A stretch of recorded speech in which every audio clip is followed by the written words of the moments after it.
Ouais, mais voilà. Mais ça serait bien ce que je vous dis, autant je sais qu'elle pas. tente les minima. Affaire à suivre. C'est vrai. Comme on dit. Affaire à suivre avant le départ du 3000 mètres. On rappelle peut-être, François-Xavier, les qualifiés justement pour les mondiaux côté français, juste après le départ de ce 3000 mètres. Alors qui ont réalisé les minima. Les minima, voilà. Les minima. Puisqu'on parle beaucoup des minima ce soir, combien de Français ont réalisé les minima et sont déjà qualifiés? Alors sur le 60 mètres haies chez les messieurs, donc il y a Pascal Martino-Lagarde, Willem Belossan, Aurel Manga. Chez les filles, il y a Sirena Samba-Maïla qui était la grande absente de la compétition ce soir. Également Jimmy Gressier sur le 1500 mais qui a décidé de ne pas aller à Belgrade quoi qu'il arrive. Et puis Kevin Mayer qui est qualifié également pour l'heptathlon. Épreuve combinée en salle, seulement 7 épreuves au lieu de 10. C'est pas un DK, c'est un hepta. Et d'ailleurs Kevin qui a participé à une épreuve tout à l'heure au lancer du poids. Place aux 3000 mètres, messieurs. Bob avec du beau monde, notamment Bastien Augusto, Emmanuel Rodolphe Lévis et puis le petit Simon Denisel. Ça devrait bien batailler. Le petit Simon Denisel, je ne sais pas, mais c'est l'ancien, c'est celui aujourd'hui qui fait office de favori, voilà, de par son expérience et son palmarès. Effectivement, le 3000 mètres qui a perdu, entre guillemets, ces 4 gros cadors qui ont fait le choix de ne pas participer à cette épreuve, en la personne de Jimmy Gressier, bien entendu, d'Hugoé, qui a réalisé 7,43 au meeting de Liévin, de Asdin Abs, qui a réalisé 7,43 à New York, mais qui a fait le choix de courir le 1500 sur ce championnat de France, et Yann Schrub, qui a été infecté par le virus de la Covid-19 et qui a fait un croix sur ce championnat de France.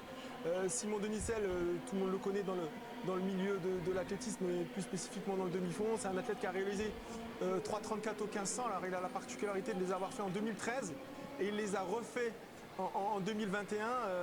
C'est un athlète qui n'a pas été épargné par les blessures, qui aurait pu certainement faire une autre carrière, mais il a eu le mérite de s'accrocher, de continuer à s'entraîner et d'y croire. Il a été récompensé cet été. Cet hiver, il est un peu en retrait par rapport aux 4 athlètes que j'ai cités auparavant. Il a réalisé 7,53 en tout début de saison. Il a l'opportunité d'aller chercher un titre, ce qui lui permettrait d'être récompensé de ses efforts. Il y a une bonne course, il y a une homogénéité en termes de densité.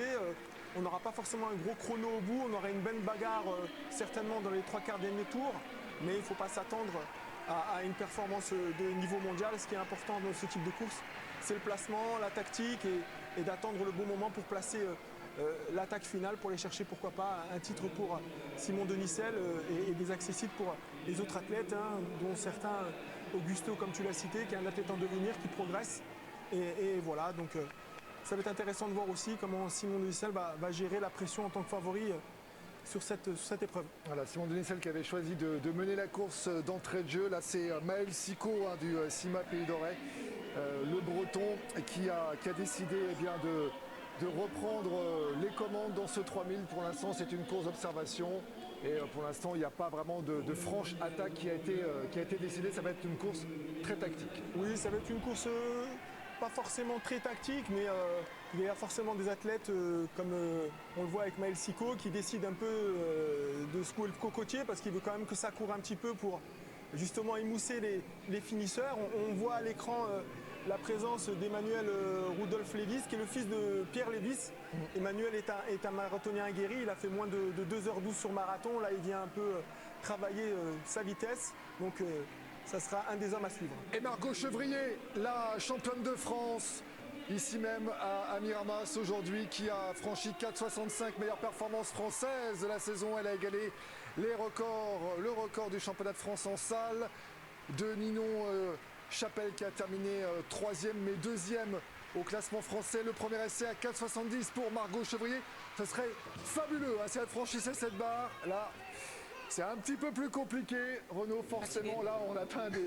La pression, elle a gagné, donc elle est championne de France, la pression tombe, mais juste parce que Philippe Collet, ancien recordman de France, vient de me l'écrire, elle est 8e mondiale à 2 par pays, avec ce saut à 4,65. Et ça pourrait suffire pour aller au championnat du monde. Ils en gardent 12. Si elle reçoit une invitation de World Athletics, de la Fédération internationale. s'il n'y a pas d'autres grosses performances, Exactement. le 4,65 m pourrait l'envoyer au championnat du monde. Attention, si la fédération française décide d'accepter l'invitation Parce de qu'on est World d'accord, Athletics. il faut que ça soit au prorata au minimum 12 concurrents, c'est ça, je crois. Pour Mais il y a un chiffre cible qui est à peu près 12 dans les concours. En tout cas, le concours de ce soir peut l'y autoriser et c'est déjà une grande nouvelle pour elle. On surveille le 3000 mètres, François-Xavier Bob. Oui, avec Ça s'accélère. Avec toujours Maël Sicot qui est aux commandes, avec Simon Denisel qui le suit de très très près. Également la présence de Romain Mornay en troisième position. Et puis également Valentin Gondouin, le Normand. Vous voyez le quatuor pour l'instant qui ne s'est pas vraiment détaché. Hein. Toujours une course assez homogène. Vous voyez le peloton qui ne s'est pas vraiment étiré. Mis à part peut-être 5 concurrents qui commencent à quelque peu lâcher prise. Mais pour l'instant, ça reste très très compact. Hein, Bob. Oui, c'est compact. On voit la présence de Valentin Gondouin, qui est un coureur de 5000, 10 000 mètres, hein, qui court sur les longues distances, qui a été médaillé au championnat d'Europe Espoir l'été dernier. On voit la présence d'Arthur Gervais, qui est un très bon coureur de 1500, qui a réalisé 3,40 sur 1500 si je ne me trompe pas, qui est un redoutable finisseur. Et aujourd'hui, dans cette course-là, sur cette course tactique, c'est d'émousser encore une fois les coureurs capables de finir vite dans l'emballage final. Et il faut justement mener un train assez rapide pour les fatiguer un petit peu, tout en ayant encore, comme on le voit avec Simon Denisel, en garder un peu sous le pied au cas où il y a des athlètes qui aient des velléités pour pourquoi pas attaquer avant la fin de course. Allez, le concours de la longueur également avec le 4e essai de Augustin Bay. Et là, c'est légèrement en deçà des 8 mètres pour Augustin Bay sur cette 4e tentative. Alors il est à mi-planche, hein, donc il y a à peu près, la planche fait 20 cm. On voit qu'il met un peu trop d'angle. Hein. Vous savez, à la longueur, il faut vraiment passer rasant. 7,67. C'est un saut vers l'avant. Et Augustin n'est pas dans les niveaux de performance qu'il a fait l'été dernier. Je pense qu'il a dû rencontrer quelques blessures. C'est un garçon qui a sauté plus de 8 mètres plusieurs fois. Allez, retour sur le 3000, messieurs, sur cette finale avec toujours Simon Denisel et également Romain Mornay. Vous les voyez au coude à coude. Simon Denisel avec son maillot jaune un peu plus fluo et Romain Mornay avec son maillot jaune légèrement à l'extérieur. Vous le voyez, c'est eux qui sont en première ligne. Mais derrière, rien n'est joué avec notamment Bastien Augusto là, qui joue des coudes pour rester bien calé en embuscade. Hein, Bob. Oui, Bastien Augusto qui est idéalement placé, hein, comme tu l'as dit, FX, il est dans le short de Mornay et de Denisel. Il reste un peu moins de 4 tours, un peu plus de 4 tours, donc 800 mètres l'année d'arrivée. Il faut absolument que Simon Denisel, s'il veut faire la différence et pas se faire surprendre dans l'embarras final, il faut qu'il arrive à accélérer, parce que sinon il a beaucoup de monde sur le porte-bagages. Mornay qui fait une très belle course, qui est juste un peu en retrait par rapport à Simon Denisel, il est dans la position idéale. Mais attention, parce que derrière, c'est toujours là. On voit Arthur Gervais qui est aussi dans la foulée d'Augusto. Donc ça présage, encore une fois, comme j'ai dit au départ de cette course, 600 derniers mètres costauds. Et pour l'instant, on ne peut pas forcément sortir un ou deux favoris de cette course, parce que tout peut se passer. Arthur Gervais qui est pour l'instant 4e position, short rouge et maillot bleu et vert, vous le voyez. Juste derrière Bastien Augusto. Voilà les avant-postes de ce 3000 qui va bientôt rentrer dans l'emballage final. Et toujours Simon Denisel qui est aux commandes, Bastien Augusto et Romain Mornay au coude à coude. Pendant ce temps, retour sur le concours de perche pour les dames avec un nouvel essai à 4,70 pour Margot Chevrier.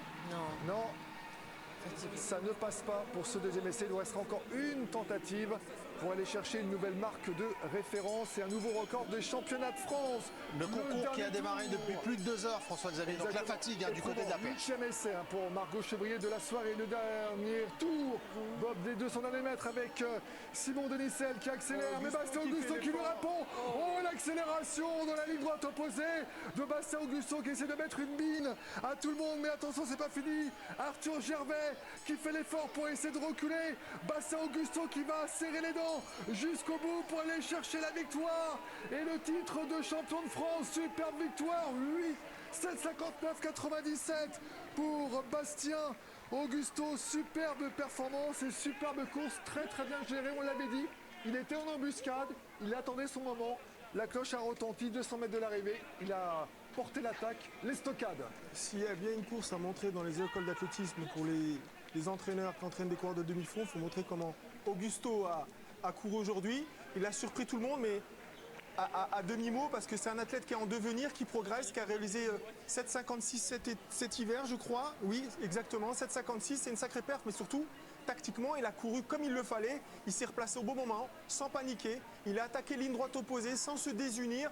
Et il va chercher un très beau titre de champion de France au nez à la barbe, notamment d'Arthur Gervais, qui est un très beau coureur de 1500, mais surtout, le favori de la course, qui n'est même pas sur le podium, Simon Denisel, parce qu'il avait effectivement réalisé une belle performance derrière Asdin Abs et Jimmy Gressier au meeting de Liévin en allant chercher les 5 minutes sur 2000. Et aujourd'hui, sur une course tactique, c'est le lot aussi de